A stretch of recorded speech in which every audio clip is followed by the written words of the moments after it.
Bismillahirrahmanirrahim. Assalamualaikum warahmatullahi wabarakatuh dan selamat sejahtera. So kita akan sambung bincang soalan 8C. Okey. 8A dan 8B dah settle. Sekarang kita tengok soalan 8C pula. Alright, so kita nak integratekan. Kita ada X kuasa 3.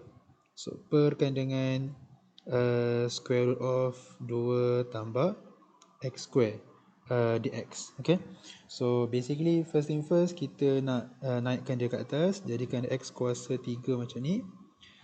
Kita ada 2 tambah X kuasa 2 kuasa negatif 1/2 lah kan. So kita pindah ni atas. Dan kita akan terus menggunakan kaedah substitution. So yang mana satu yang akan kita letkan basically adalah apa nama ni, yang dalam kurungan lah kan, benda yang bila kita differentiate, kita boleh adjust dia. Benda tu ada pada soalan. Okay, so saya nak pilihkan u is equals to 2 tambah x kuasa 2 dan kita ada du dx. Untuk situasi ini kita ada 2x dan kita ada du 2x is equals to dx. Kita susun dia. Okay, so sekali lagi untuk untuk integration by substitution, kita kena pastikan yang kesemua unknown x akan ditukarkan kepada dalam sebutan u. So kita tengok dulu, yang 2 tambah x square dah ada, iaitu u. So dx kita ada du 2x, du per 2x ni, dan something yang kita kena buat untuk adjust x kuasa 3 ni. Okay, kita masukkan dulu dalam dia punya integration. So sekarang dia akan jadi x kuasa 3, u kuasa negatif 1/2 dan dx sekarang dah jadi du over dx lah, du over 2x. Okay, so basically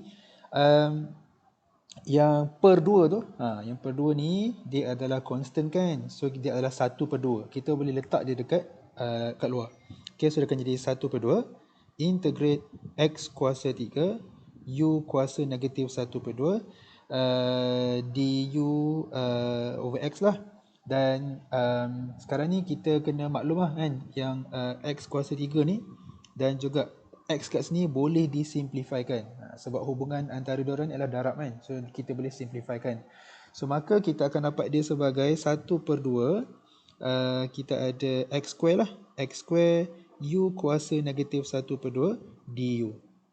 So sekali lagi saya tekankan yang integration by substitution ni, everything kesemuanya mesti ditukarkan dalam sebutan u. Okay, so kita dah ada, sekarang kita tinggal x square je pula. So x square ni kita mesti tukarkan dalam sebutan u. So bila kita tengok balik, kita rupa-rupanya boleh adjust ni lah kan? Boleh adjust dia supaya dia jadi u tolak 2 is equals to x square. Sekarang dah cantik lah. So maksudnya kita dah ada u tolak 2 ni yang akan digantikan dengan x square ni, supaya kita dapat semua dalam sebutan u. Okay, so saya nak sambung dekat sini. So now kita ada 1/2 integration of yang sebelum ni dia adalah x square, sekarang dah jadi u tolak 2 lah. Alright, and then u negatif 1/2 salin je balik dan kita ada du. Sekarang barulah dah dapat everything in terms of u, semua dalam sebutan yang baharu, iaitu sebutan u. So kita akan expandkan yang dalam tu kan, yang sebelah integral sign tu, supaya kita ada so kita akan dapat this one sebagai u kuasa 1/2 tolak 2 u kuasa negatif 1/2 du.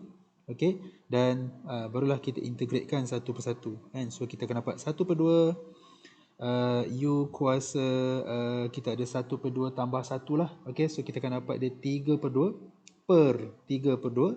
So tolak juga dengan 2 u kuasa 1/2 per 1/2. Okay, dan saya nak letak tambah c kat sini lah kan. Nak letak hujung sekali pun boleh, tak ada masalah pun. Cuma saya lebih prefer asalkan kita buat indefinite integration, teruslah kita tambah c siap-siap. Okay, tapi kita letak hujung last kali pun tak apa kan. Alright, so bila kita simplify kan, so bila kita simplify, kita akan dapat dia sebagai 1/2 2/3 u kuasa 3/2 tolak juga dengan 4 u kuasa 1/2. Okay, tambah juga dengan c. dan baru kita expandkan lah 1/2 ni ke dalam. Okay, so bila kita expand, kita akan dapat dia sebagai 1/3 U kuasa 3/2 tolak juga dengan 2 U kuasa 1/2 tambah juga dengan C. So 1/2 darab dengan C, sekali lagi dia akan dapat C juga. Dia tak jadi 1/2 C sebab C tu dia dah merangkumi semua constant. Okay, so basically jawapan akhir kita bukan dalam sebutan U, kita mesti tukar dalam X semula. So maka dapatlah jawapan akhir kita iaitu 1/3 kita ada 2 tambah X square kuasa 3/2 tolak 2 darab 2 tambah X square kuasa 1/2 dan tambah C. Okay, so inilah dia solution untuk soalan 8C. Okay, actually yang bahagian X cube ni little bit tricky sebenarnya kan, sebab kita nak tukar everything dalam sebutan U. So kita kena adjust dia daripada masukkan dia dulu, lepas tu potong lagi, lepas tu baru kita masukkan yang satu lagi. Okay, so itu saja untuk soalan 8C. Kita akan sambung dengan soalan berikutnya pada video yang akan datang. Okay.